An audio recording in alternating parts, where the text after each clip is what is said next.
One of the quickest ways I know that somebody will be limited in their achievements is predicated on how much they blame others. Yeah, there's actually a quote here that says the one person you need to hold accountable is you. I believe accountability is the precursor to happiness.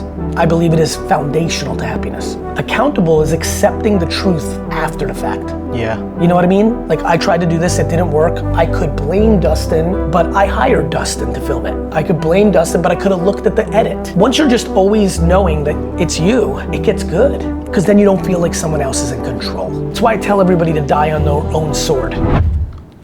The train, the television, the telephone, the automobile, Yeah. the phone, these are electricity, these are monster. I promise you, before there was cars, it's just not that long ago, people were all over the city on horses. Yeah. Not that long ago, brother. The number one thing I know is that humans will resist new technologies.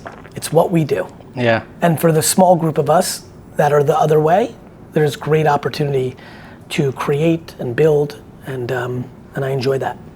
I'm a software engineer, Yes. and I made an AI version of myself, Yes. which actually hosts one episode per month of this show. Good for you. And I think that's the future. What do you think about that? Oh, 100%. I think humans are going to be the intellectual property owners of themselves, Yeah. of other humans. There's so much coming.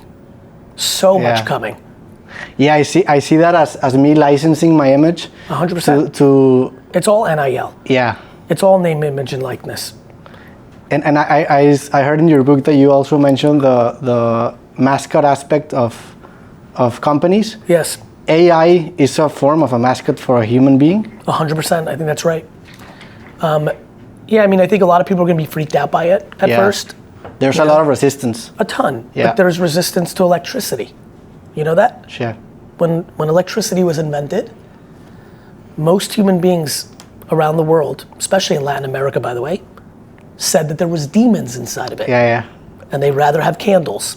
And there was resistance to writing, to radio, everything. to television, yeah. To everything. How do you think we should treat these virtual versions of ourselves? Talking about AI, should we see him like an extension of ourselves, or as another character that looks like us? Like, what's the? I think the right way is yes, meaning both. Yeah. I think it's gonna be all of the above. I should make a virtual dog and build up that profile. Why not? Yeah. I should have a version of myself, a variation of myself, me in girl form. Yeah. Why not? You can actually pursue different careers. 100%. There's so much that's coming, and it's big stuff. It's crazy. It is definitely big stuff. Like, I don't view this next wave of AI and VR and virtual as some small little thing. It's big. And that will come with societal anxiety and new norms. There are people in Japan in full-fledged relationships with VTubers. Yeah. Literally dating people that are virtual. That's crazy. You know, but that being crazy is no different than many things that have happened through the history of humans.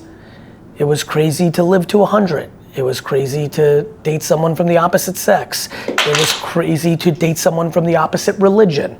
It was crazy to not have children. It was crazy to not get married. It was crazy to get married if you go further back. Everything's crazy until it's not. Yeah, but I think AI, it's a different kind of crazy. Like, it's But that's what everybody says. Yeah, it's the same speech that. When somebody said, when the version of me said, no, we're all gonna take airplanes. And the other person said, that's a different level of crazy. Yeah. I would say, well, that's what they said when we did boats. People never left their land and took to the water, but then if somebody invented the boat, then they did. Sure. And then the plane, I get it. Marrying a computer sounds weird to everyone right now, or to marry code, but I do not believe that will be weird in 500 years, I don't. Yeah. And that's just that. Because I promise you, if a caveman was reincarnated right now and walked in here, he would struggle. Yeah. Like a lot's fucking happened. But a guy from the 1950s will struggle. Like, that's right. Like the exponential progress in the last 30 years has been insane. That's right. We've turned from linear to exponential. Would you agree on that? 100%. So the world is getting smaller. Technology is bringing us closer together, making us go further apart. It's always doing the same shit. What's going on right now that's interesting is people are not choosing optimism. What's going on right now is that everyone's scared because politicians are being very effective in scaring people. And fear controls people.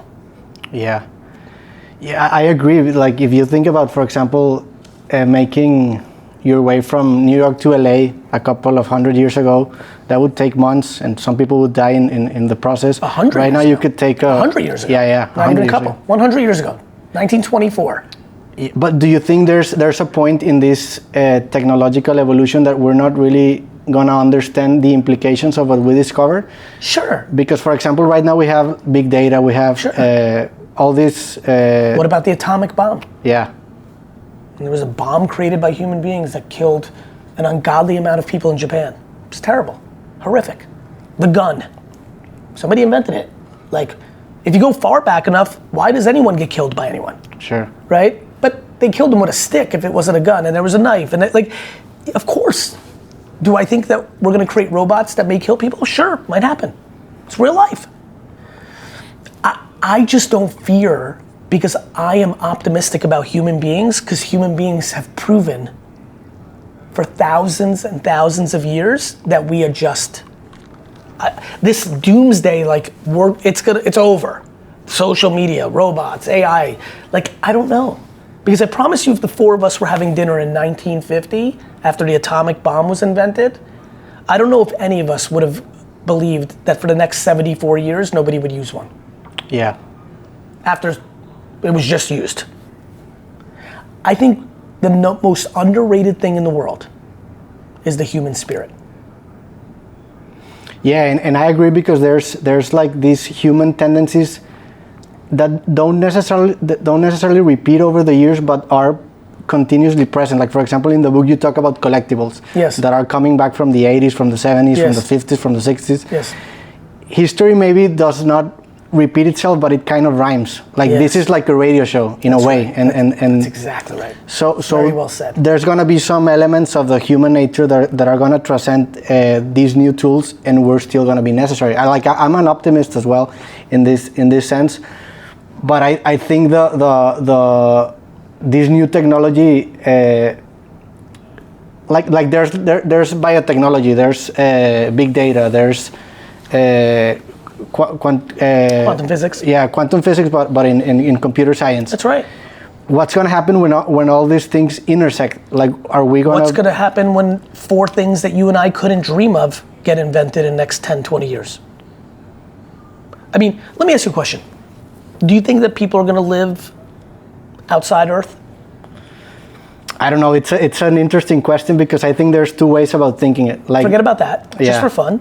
Just when you and I are hanging out in heaven, in 400 years. We're going to be having a podcast. Yeah, and when I walk by you and be like, hey, remember in 2024 when we were alive? Do you believe in 400 years people live outside of Earth? I think the metaverse makes a really interesting argument against it because we're turning more sedentary than ever. So we may create something virtually that substitutes the necessity humans have of exploring. So I don't know, because there's this, like for example, do you know what the Fermi paradox is? The Fermi paradox is this question about if there has been so much time in the universe and there has been a lot of time for an intelligent species to develop and to explore the universe, where are they? Like if there's aliens, where are they? And there's this hypothesis called transcension that it actually says that intelligent species eventually evolve so much that they surpass the necessity to travel space because they create their own reality. Makes sense. I think we're seeing that in the metaverse. So we're definitely going to live like in a different form and even in a different space. Yep. But maybe it's a space that we created, which is kind of interesting. I think all of that is valid. Like for example, But before you move on. Yeah, like when I see you in heaven in 400 years. Yeah. do you subjectively, I don't expect you to know. Yeah. Nobody who's listening knows. It's just a simple question. As you sit here today as a young man, in this moment of your life, Yeah. not to be historically correct or not, because good news will be dead, but do you believe in 400 years that human beings that live on Earth today, will evolve to a place where our great-great-great-grandchildren live on a planet outside of Earth? Do you think? If we find a really attractive planet that it's viable, I think we would, yeah. Do you think we have the capacity to alter or create ways to be on those planets where it is viable? Because I think we're educated enough that there's things as humans right now, like it's too cold, it's too hot, do you think we will have the capacity to alter it? Yeah, I think so. Me too. And that's it. Yeah. Like that was it. That's the whole thing for me on this subject. Yeah. Like, I think you affirmed your actual in-depth optimism there. Yeah, sure. This concept that I sit here today and I know everything that the human species is capable of over the next 400 years, in a world where we just invented the internet recently, in a world where we invented electricity, in a world where we invented dams. Like, why on earth are humans not capable of continuing to grow out of necessity, potentially, environmentally? Sure. Or out of curiosity, exploring, which is our fucking gift? Yeah. Why on earth would we not figure it the fuck out? It seems too obvious to me on that than what most people think is the alternative. They're using the logic of what they know now. Yes, I understand right now it's not clear to you how we're gonna go up to the moon and fucking chill. But it wasn't clear to people how they were gonna leave their continent 500 years ago. Yeah, I agree. I agree. And that's, I think that's like a really big thing I admire about you, because you have these visions of the near future that are really difficult to express. And 10 years from that declaration, it seems like really actual. Like, for example, I don't know how this cartoon is called in English, but in Spanish it's Supersónicos, which is the Flintstones and the guys from the future. Yes, the Jetsons. The Jetsons, yeah. Yes. There's something called retrofuturism, which means that it's kind of like exploring the path that we didn't travel. Like if you see the visions of Back to the Future of the Jetsons, yes. It's kind of like a childish dream, no? Yes. But you don't get that with your visions. That's really big, especially now. I don't like to guess. Yeah. I'd rather say nothing. And I just think that there's, back to intuition and improvisation, certain things come natural to me when it comes to humans. I think, again, one of the great things about getting older, I brought it up again, I'll bring it up again, one of my dreams for heaven is you get the answers to everything. I think we all have skills and talents, and I definitely feel like I have a very special relationship with humans. I feel very connected to the other 8 billion of them. I like them. Yeah. I believe in them. I believe in us. I've watched so many people who are literally scared of every other person.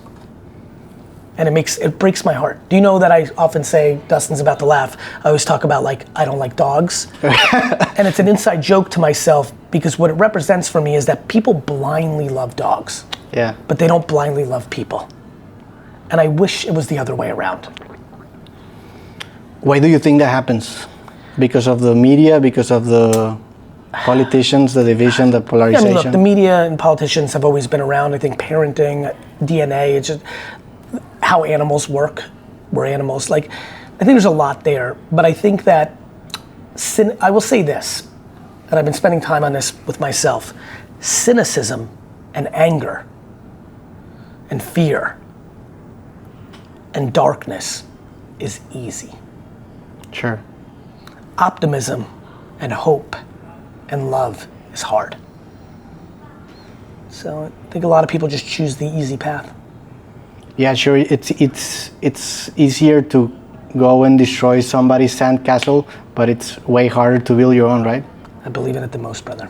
My favorite, it's fun to say this with this view. I always say, I'm sure it sounds like you've listened to me enough to have heard this before, but for people listening for the first time, there's a different way to say it. There's two ways to build the biggest building in town.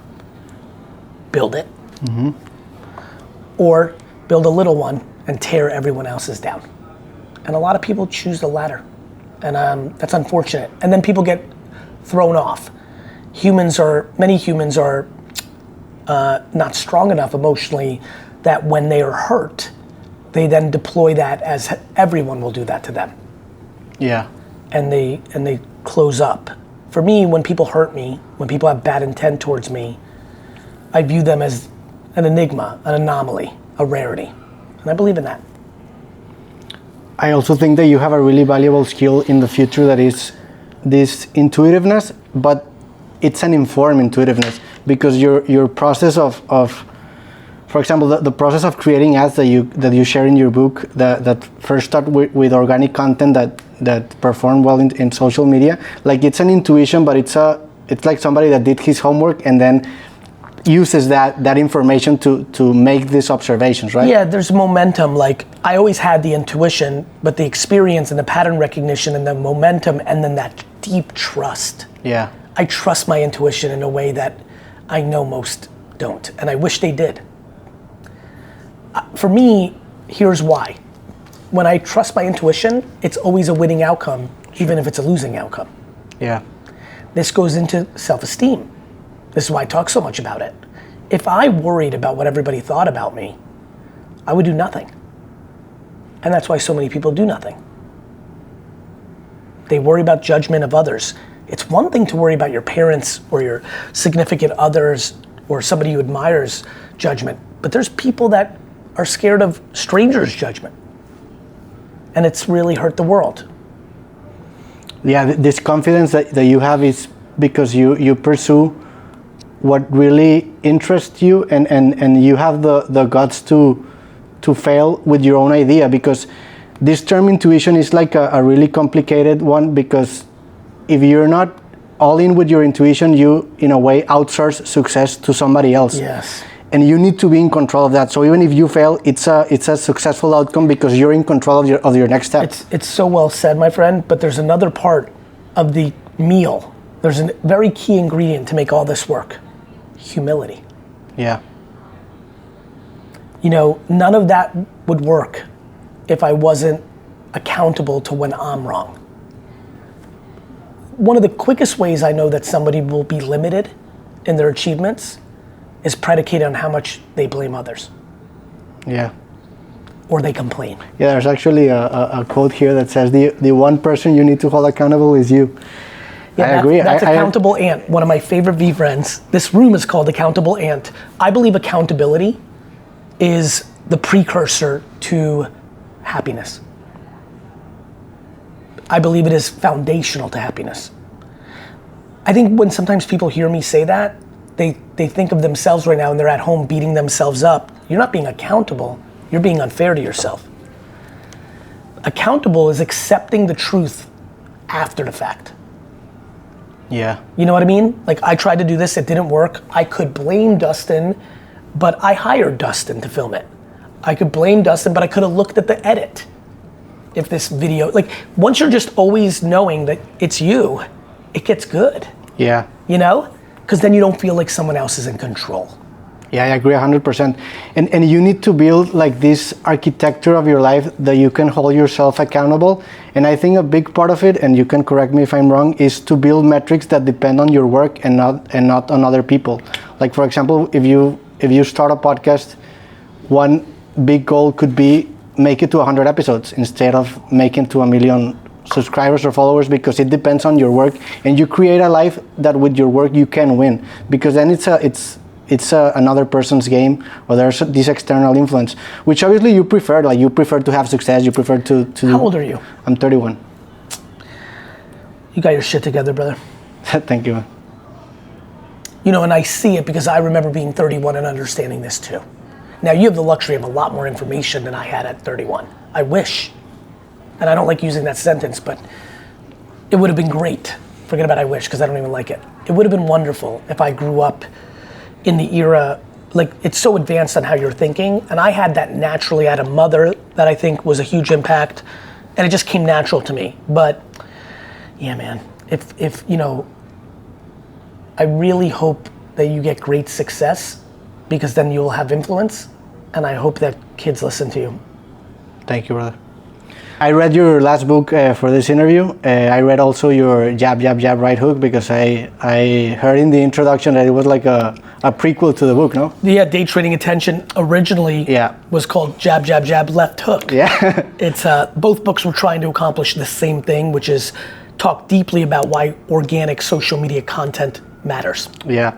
I actually heard the audiobook version, and I was impressed about your improvisation skills. Oh, what I call yeah. Is that like an always on part of your life? Yes, it might be my biggest strength. Yeah. I very much. It's how my sense of humor is. It's more improv than stand up. It's a big part of my creative process. And yes, what you got to see that day was how many of the best things that have ever happened to me have happened. You know, I sense something. It could happen to me during this interview. Yeah. Actually happens a lot when I'm interviewed, because questions are taking me down different paths than I'm taking my own self. Yeah. Yeah, I actually got really inspired by that, because I have published 2 books, and I was thinking about making the audiobook version, and I actually fell in love with that version because it was like a podcast. 100%. Yeah. You would be great at it. And since the early days, you were like that? Like since... As a child even? Yeah. Yeah. I was very disruptive in class, because if I had an idea, even if my teacher was presenting, I just never was able to contain my enthusiasm, my passion, and I've always allowed it. I didn't want to contain it.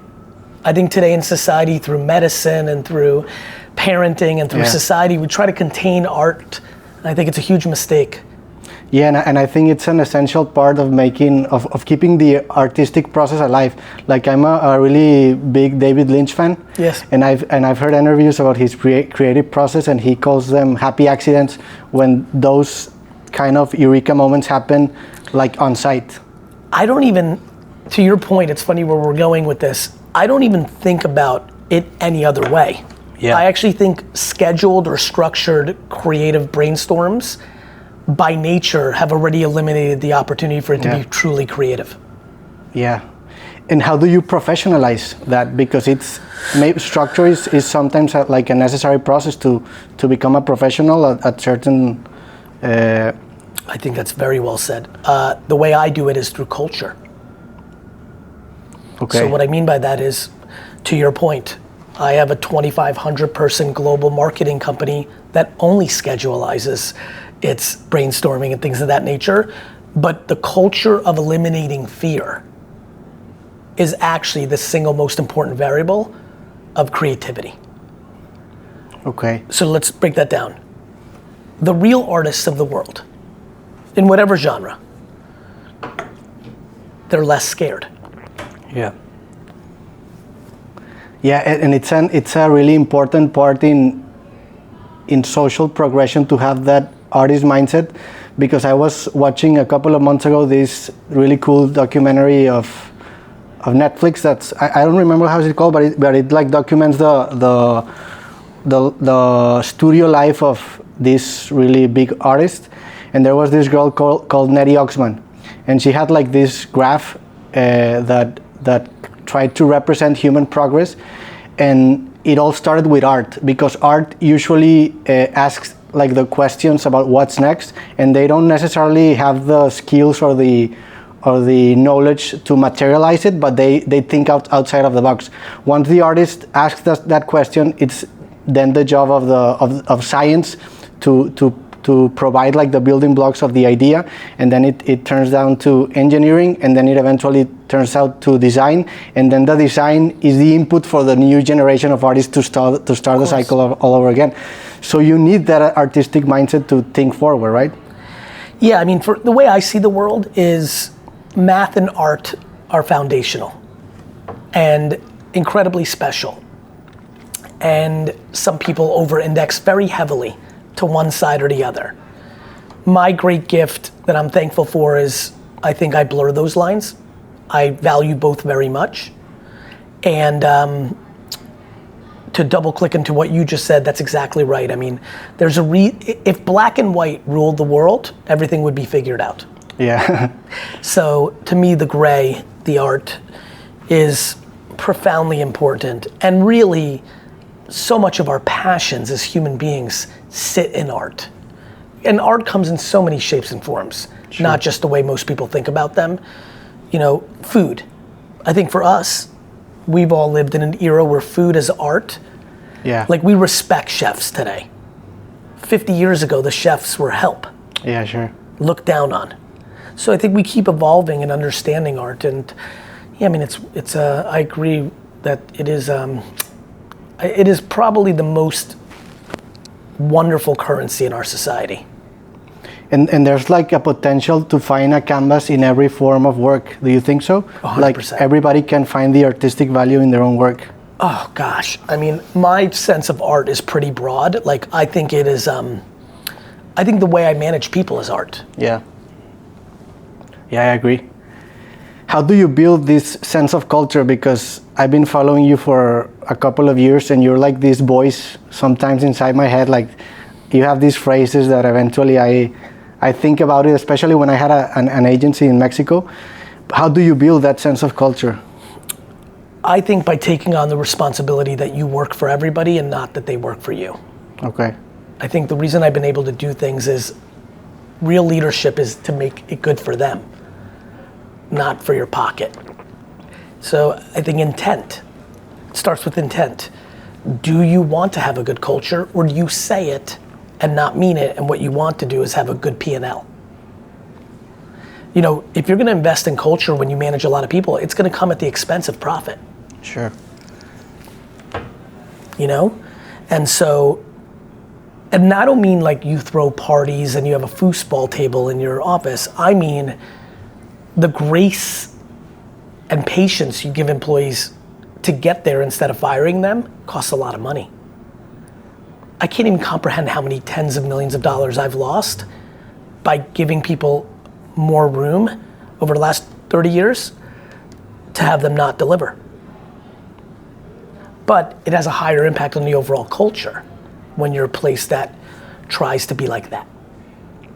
And how do you like verbalize all that you said, like in a business perspective? Like, how do you convince everybody that that's the right path to follow? Because you had a lot of success with this mindset, but how can you pursue or persuade everyone else that that's the way to go?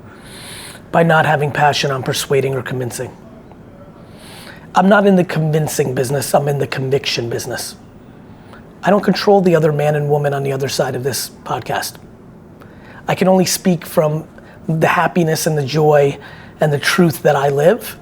And I'm aware that it may impact someone in a way, but I think when people get focused on convincing and persuading, that is ego. I have no interest in everybody doing it my way or believing in my way. I have interest in oversharing it with the hope that it brings other people joy at the same level that it's brought me joy. Yeah, it's like a stoic perspective, that you're only responsible for what you can say, but not what others can interpret. I also think, yes, and I also think it's the most common sense. To me, sometimes when I hear stoic or stoicism, it makes me smile, because in my brain, I think of it sometimes as common sense. Yeah. In what world do I have control over you? Yeah. I think people are very insecure, and I worry about that, and I think GaryVee exists because I hate insecurity. I want to champion people to get more confident, to be more happy, but I am not audacious enough to think that I've got it figured out. I'm just passionate to over-communicating what I see.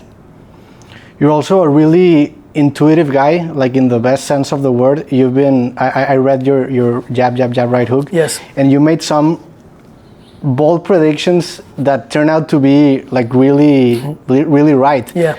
I know that you've never described them as predictions. You describe them as observations.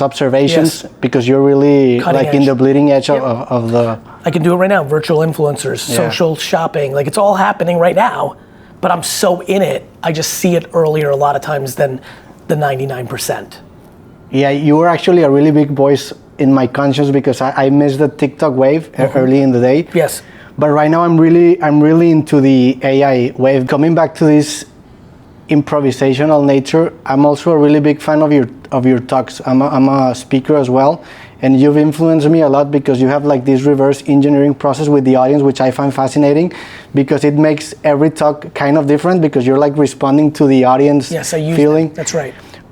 How, like, when did it all started? Because it takes God, because I had like that really static talk, and then I took the leap of faith, and I like, if GaryVee does it, I can do it as well. Good. And I started doing, and right now I have so much fun in this public event. And it's better, right? It's a lot better. Like, you grow a lot, actually.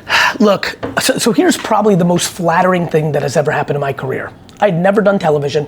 Wine Library TV pops off in 2007, and I get invited to do the Conan O'Brien show. This is at the height of late night television in America in 2007. We don't pre-rehearse. I did not know that that was unusual. Later I did Ellen DeGeneres, later I did the Today Show, later I did a lot of TV, and they would always rehearse our thing. Conan didn't, because he's an improv, he's a writer, he's a fucking genius. I go and do the thing. You can find it on YouTube, anybody, just type in Gary Vaynerchuk, Conan O'Brien, and it's fucking fire.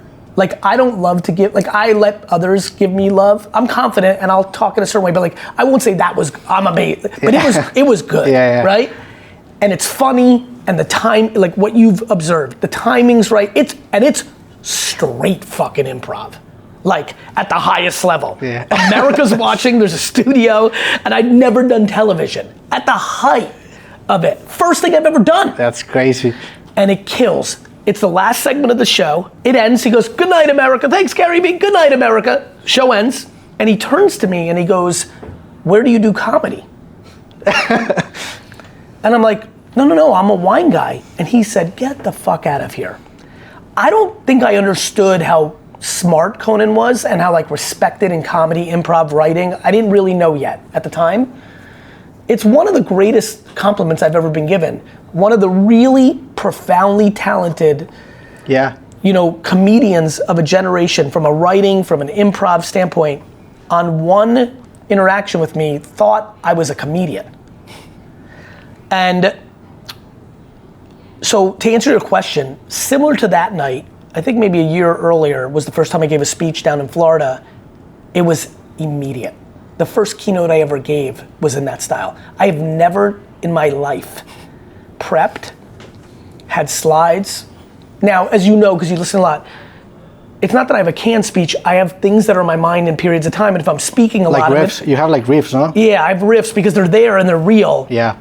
And some of them are jokes and I'll go to them. But yes, I think one of the reasons I've had a big speaking career is I'm contextual. Yeah. Right? If I go to Mexico right now and go give a talk, I'm gonna make references to maybe what they did in the World Cup or what's happening in popular culture in a novella, or like I'm contextual. And then I'm contextual to the audience. If I'm speaking to a bunch of roofers, that's different than me speaking to a bunch of CMOs. Sure. If I'm speaking at a collectibles conference, that's different than I'm speaking to a B2B SaaS industry. And I have such a wide breadth of knowledge because I'm a practitioner that I'm always ready to speak. Yeah, I think you're contextual, but without losing your essence. Yeah. And you're also really good at recognizing patterns, which I think that's the essence of intelligence. Like, it's maybe a really systematic approach to intelligence, but I really believe that intelligence is recognizing patterns, and you're really good at perceiving people and acting upon it, right? Yeah, I trust, yes, thank you. There's probably nothing I trust more than my initial read on a human being. What detonated that approach to life? Like, was it your parents, your education? I think it was my circumstance. I think, first I think my mother has a lot of it. It's really funny, when I think about my mother and father, I really genuinely do have, it's crazy, like, and it's a joke in my family. The analogy is that because I was first, I got to pick all the best things. And, I really am, no question, my mother, father's son. Just the sheer best versions of them. Both my parents have tons of great qualities. Both my parents have shortcomings. I really took a lot of their best qualities. That's number one. Number two, my upbringing. I got very fortunate that I grew up with little. I'm an immigrant. I was born in the Soviet Union, not a great place to be born. Came to America in the late 70s, a bad time in America, especially in New York. It was like ghetto, where we lived in Queens, it was like, and then New Jersey, and good diversity, and 80s, you'd go outside and play for 12 hours a day, and Like, I was a grown-up at 8 years old. I literally went outside and lived life.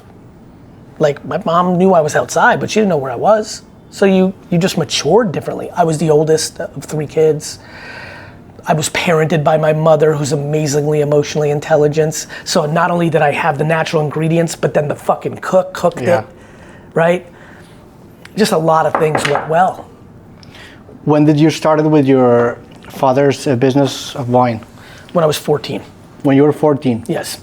You had like, how different was it, the approach from the one that you share in your book or you recommend in your book of, like, for example, if you have a roofing business that you do it in secret, was it kind of like that, but obviously in another era or in another? Yeah, you mean in convincing my father to do things? Yeah, like you started doing things in secret to help the business, or was it like? Yeah, it was. I would say this, to my father's credit, he supported a lot. I earned that in the first 2 years. The first 2 years I worked my face off. I'm 14, 15, 16. I'm working 12 hours a day. And then I'm selling wine at 16. And you have a young face. I used to. He has a young face. He's the number one. He's Dustin's number one. We're pointing to Dustin, who's fucking 40 and looks like he's 25. But when I was 15, I looked 7. When I was 19, I was 13. So at that point in my life, I looked even younger than I was. So I was 15, looking 11, and people are coming in and buying alcohol. Yeah, it's crazy. And I'm like, oh, you should buy this. You should buy. The great sadness of my life is there's no footage of this. Yeah. It has to be ridiculous. So I gained my dad's trust on being good in the first couple years. And then by the time I'm 16, 17, he just trusts. And he said yes to most things, and the things he said no to, I did them out of his vision, and then showed him it worked and did it. We're now in VaynerMedia. Yes. VaynerMedia was a consequence of this wine store, and your YouTube career or your social media career was a consequence of VaynerMedia, or how was the chronology? Yes, I started doing YouTube in 2006. Right when it came out, February 2006, it came out in 2005, mid 2005. So within the first year, it exploded. I was good at it, it worked, it helped the business. And then Twitter came out, and I was fast on Twitter, and then Facebook. And so my career was always about marketing, but this was the era of 2006 where it was about personal marketing. That gave me leverage to have people interested in me, which allowed me to listen to the market and know they needed my skills to do what I was doing for my father's business, but for the biggest companies in the world. And so VaynerMedia came out of me being a marketer for my dad's business, but realizing that it was going to become the most important marketing in the world, and that Starbucks and Nike and BMW were going to need it. Yeah, it's incredible the difference between the marketing right now and in the 70s and 80s, I know you said... Even in the early 2000s. Yeah. Like, it's so much complicated right now. Oh, I wish I could be Don Draper. Yeah. I wish I could come up, I have a lot of ideas. You have ideas. Yeah, sure. Going into a room and selling someone on believing in my idea would have been the best. And then going in the middle of the day and getting a cocktail and becoming, I would have been the best. Or having this sense of stability that that these ideas could maybe work in 6 months. I mean, it was unbelievable. What we're in now, the merit, where the math shows you if you were good at creative or not because of the algorithms, that's a different game. But luckily I've been training for this game for over a decade, so we're in a good position. Do you think the reward is as well exponentially bigger right now? Yeah, I do. It's also potentially very low cost. Yeah, that's crazy. One clip from this for you could result in doubling your audience. Yeah. That's crazy. Yeah, that's crazy. What advice would you give me? I have this podcast called Creativo. I have found success in Mexico. I'm aware. I'm over 500 episodes in this podcast, but I want to start breaking the American media. I already have my working visa. I'm going to come to the States probably next year. And you don't have to give advice to somebody that knows what to do. You're doing it right now. Just knock on doors and we are in you breaking into the US market. You're my first guest in English, which is an honor. We are in the moment right now. This is the meta of you executing on your vision. You're no dummy. You didn't get here by accident. Me saying yes to this interview, you're going to leverage that to completely penetrate the entire market. I appreciate your yes, by the way. I was happy to do it. I go back to intuition. I get a lot of these. Something just smelled right. How do you continue to find interesting this career? Because you've done it for so long. Because I have interest in building the building. Okay, yeah. Yeah, it's interesting because you describe yourself as a serial entrepreneur. And that tells me that you are in love with the game. You're also a serial social media creator because you're contextual with the way you express yourself in different platforms. Have you fallen in love with the social media game similarly to the entrepreneurship game? Yeah. Or is it part of the big game? I think it started as being part of the big game, but I think I love the craft of it as well. I was always aware that if I built a personal brand, that would be a leverage point for growth.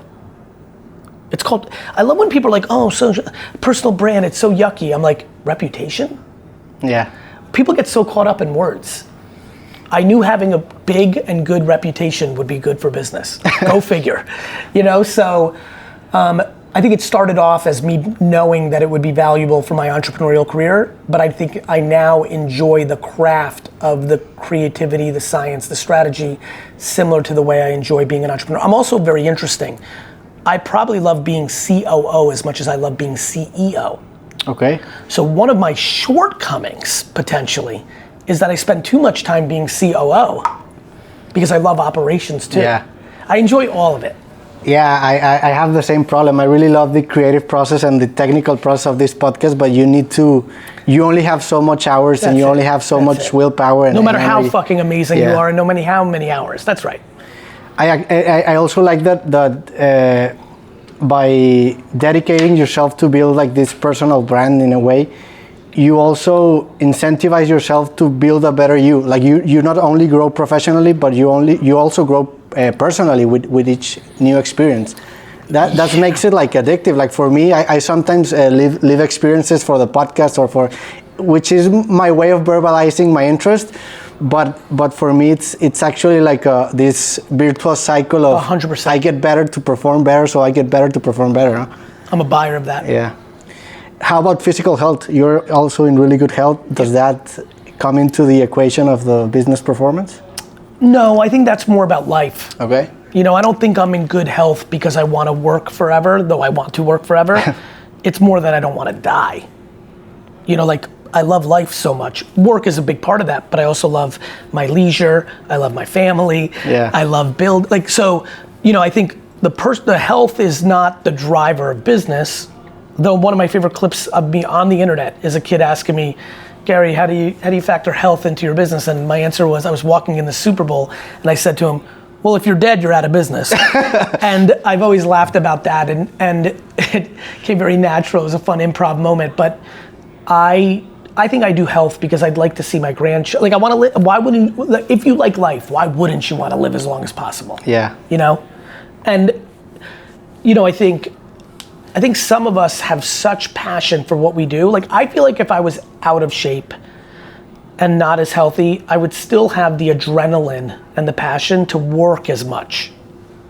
Yeah. I just don't think I would live as long. And I prefer to live longer. Yeah, sure, I agree. How do you talk to yourself, like in private? Like for example, I'm often. Yeah, but constantly. What's like the tone? Like it's a love affair. Yeah. It's a love affair in the way that I think I talk to the world. I think the way you see me show up is what's going on with me too, which is, I'm like, if I'm a cheerleader for Dustin, well, of course I'm a cheerleader to myself. But I'm also telling myself, like, I enjoy a good, this actually happened very recently, maybe this week or was it last week? I was in the bathroom in our office. I was thinking about something. I got to the mirror, washed my hands, and I look at myself and I razzed myself. Like literally physically looked at myself. I'm like, don't be a fucking idiot. Yeah. It's like fun. I have a very nice relationship with myself. And it is actually it's one of my deepest sadness that I know so many don't.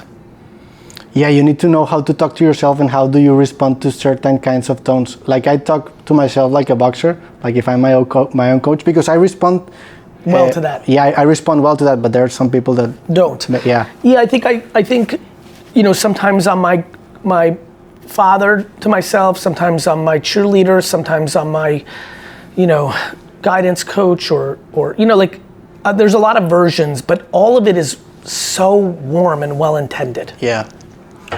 How do you deal with success? Because it's one thing that I've noticed in this talk is that you don't stay a lot in your successes because you're moving forward.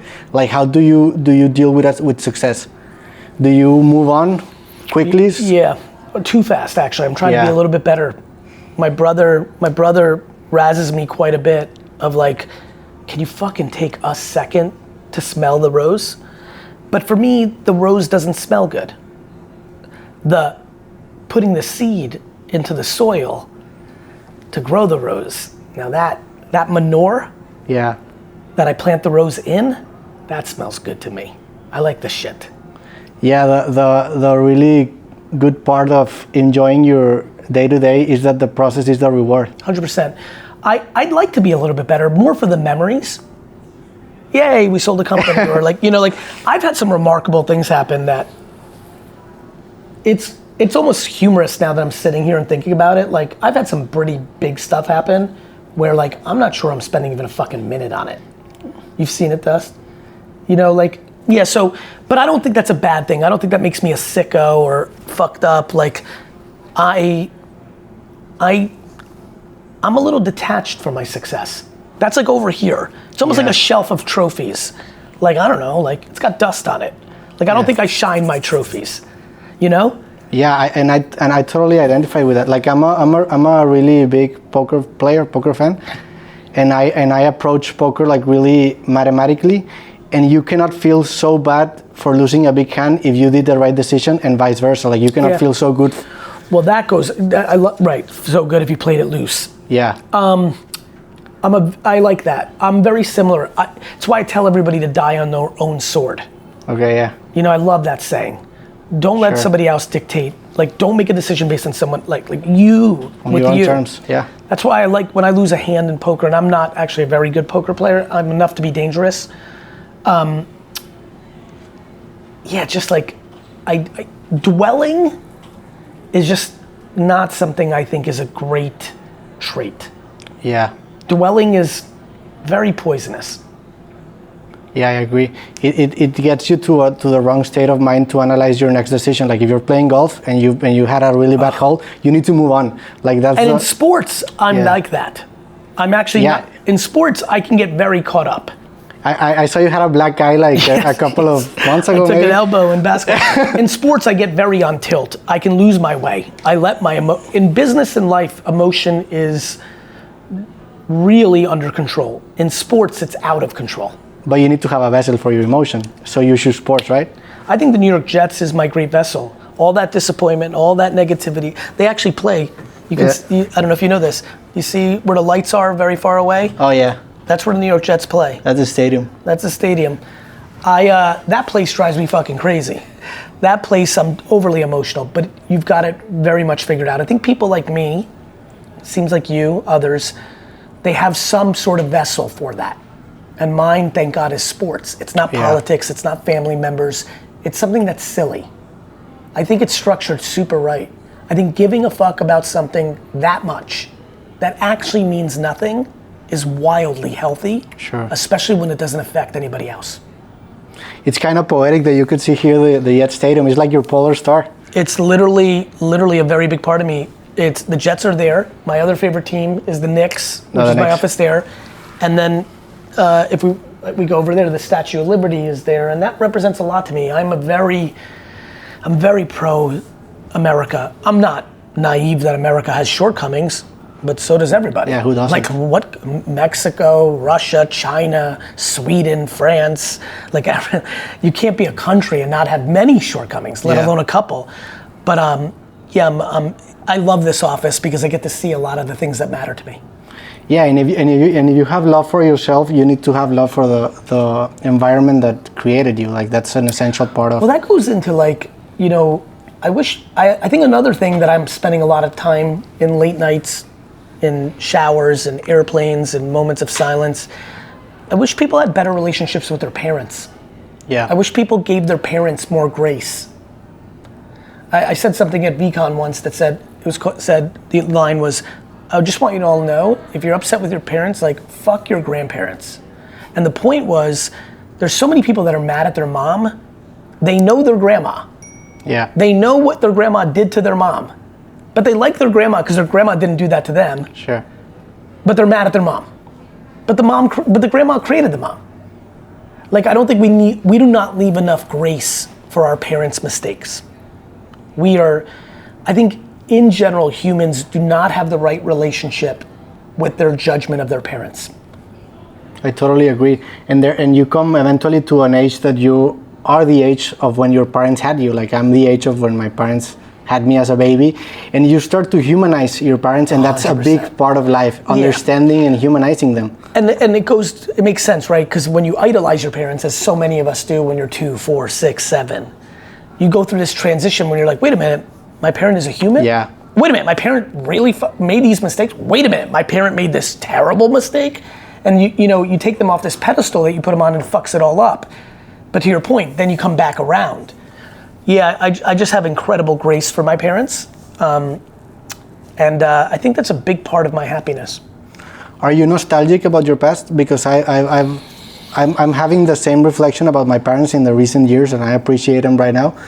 But that comes also with a nostalgia of my childhood, of the early days. I think I do. I think I have it. I'm very fond of my childhood. Yeah, I like it. What are you interested in right now? A lot. I mean, I'm always interested in maximizing joy and impact in my life. I'm incredibly interested. I could feel myself smiling. Let me not use interested. I am getting more confident that I'm gonna turn VeeFriends into a Pokemon-like, Marvel-like brand. That has me very happy. It's gonna take me another 20 years, but I smell it. So that's exciting, has me interested. Live social shopping has me infatuated. The QVC-ification of social media. Food. Food, yeah, I love food. In a couple different ways. My fiance is an incredibly educated expert in clean living. So not just food, but chemicals. Like my deodorant that I use right now has no chemicals in it. The first 2 weeks I used it, I was scared to be around people because it didn't fucking work. And just watching my body adjust to it has been fascinating to me. So your body adjusts to the deodorant? Mm-hmm. Oh, I didn't know that. And deodorant's pretty interesting because it's really going in you. Yeah. So, Mona has definitely been a huge impact on my curiosity and interest on cleaner eating, cleaner living. I think people are gonna, I'm excited for gut health, intuition, the gut. Yeah. As an overall thing, the gut, both in gut health, a lot of people around the world take medicine that they don't have to if they understood the gut, because the gut is so important. And then what we talked about earlier, back to creative. Yeah, sure. Like, I'm infatuated and genuinely interested in gut, intuition and gut health. Yeah, that's really interesting because some things that we verbalize in a way, like in the 80s, in the 70s, with technology, it has changed drastically. Like, for example, we're about to be done? Yeah, I can't believe how fast it went. Yeah. Holy shit. Yeah, well, Gary, for me, it has been... No, go ahead. I want to make, did you touch on everything you wanted? Yeah, sure. I actually touched in even more topics. It was an improvisational talk, and I really appreciate it. The biggest compliment I can give you is the fact that this was an hour, and it really, like I literally looked at it and I thought we had a whole nother half an hour. Only speaks to how enjoyable this was for me, so thank you.